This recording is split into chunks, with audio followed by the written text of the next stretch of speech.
Welcome back. We've spent the last couple of minutes getting into the world of one of the very few education enthusiasts that we have in the country, Professor Abiola Awosika. And of course, she's still in the house with us. Thanks for staying with us, Professor. Thank you very much. So let me ask you, you've taught abroad and then you've taught in Nigeria.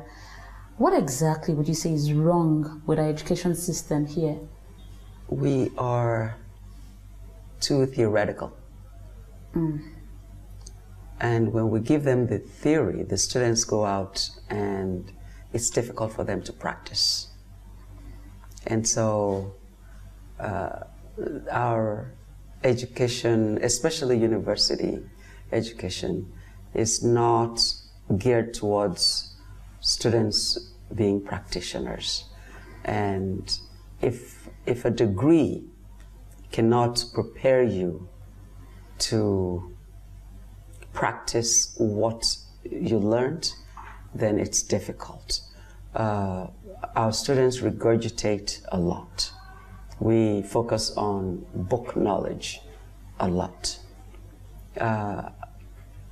And what's different? I'll give you an example.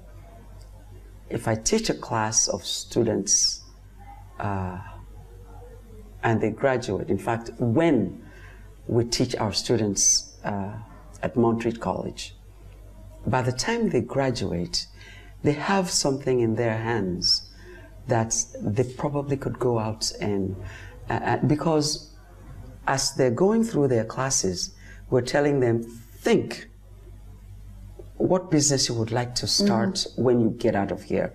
And so when you take your finance course, apply it towards that business. When you take your marketing course, develop your marketing plan for that business. When you take accounting course, you know, and so we've had several students, day after graduation, they're opening up shop in town. Because they have practical knowledge and they've, you know, been able to transfer everything they learned into something. Exactly. Now, you had a choice to take up a career in Wall Street, but then you thought education was better for you. A lot of Nigerians would never give up that kind of platform. In fact, education is like the last resort for most of them. Oh, I'm in the university, all the courses are, you know, all gone. It's just education left. And then I have to do it. And so it's hard to find passionate teachers, people who really do have a calling for teaching. How do you think we can begin to fix that? How do you think we can begin to groom passionate teachers? How do we begin to create people who really do want to impact knowledge? How can that be done? See, we have to make their work count. They used to say that the teacher's reward is in heaven. No, please.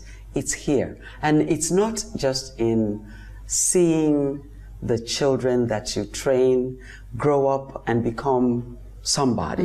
I mean, someone taught people who are governors now, obviously, the ministers, the senators, senators, and so they see them and they're thinking, he was one of my students. Yes, that's a reward.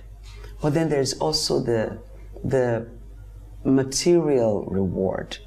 The Finnish education system is probably what I think we need to learn from, because they had to turn their education system around by making the teacher very important. Their salaries are as good as you working in the corporate environment. So they don't have to settle for less. In fact, they change things so much that when you say you're a teacher in Finland, people will be like, wow, you're a teacher? Instead of, you're a teacher, you know. Which is the natural reaction you get here. Exactly. I've heard some person who was giving a graduation address, you know, say that for a high school, that none of you will go to a college of education in Jesus' name. And I'm like, what's that? Wow. Now, the doctor, who's going to teach him? The lawyer, Who's going to teach her? Teachers, of course. And so we have to elevate that profession. Yeah. And we have to reward them. We have to give them what they need to perform. We have to train and retrain them. We just have to give them preference. Would you say that, it's the fact that, I don't know, for many years now, we've not really had educationists, heading the Ministry of Education, really, as the Minister of Education. It's hard to find someone who went through grew in the ranks as a teacher, taking that portfolio. Would you say this is one of the problems that we have? Well, the minister's position, as important as it is not the most important, really. I mean, it would be a great opportunity to have an education person in that office. Because obviously you understand the problems that comes with being a teacher in the country. With being a teacher, yes. But my position would be that you can find out what the problems are in the country. I think where we need to fix things is in the civil servants that surround the minister. Our Minister for Power and Housing and whatever is a lawyer. He doesn't have to. He does not have to be an electrical engineer for him to manage that portfolio. But what we need to be sure of is that the people who are the key advisors and have the experience and knowledge. They have the knowledge. They have the experience. Take President Obama, former President Obama, when he took up office. There's a whole lot he didn't know, but he was a good listener, and he would listen and make decisions. So the minister's position would be great if he had someone with education, with an education background in there, but I don't think it's the panacea for what is happening.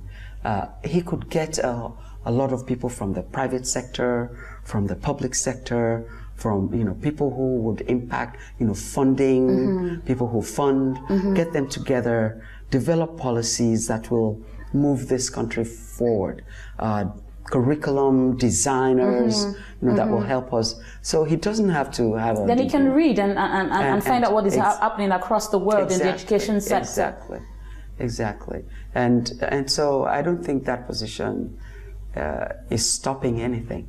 You've spearheaded the e-learning structure, here in some of the universities here in Nigeria. And this, particular technology, which is what they've used, across the world, but as it is, we are catching up a bit late on it. Where do you think it would take, the education system in Nigeria? Talking about, how much more graduates we're going to have, and all these things. Well, it's going to take policies from the accrediting bodies and from the Ministry of Education, and maybe even from the Federal Executive Council, to say, if we want to bite into this problem of access and quality and equity in the education sector, we have no choice. We have to do e-learning. Indira Gandhi University, in their own e-learning program, 1.5 million students, and not just the face-to-face.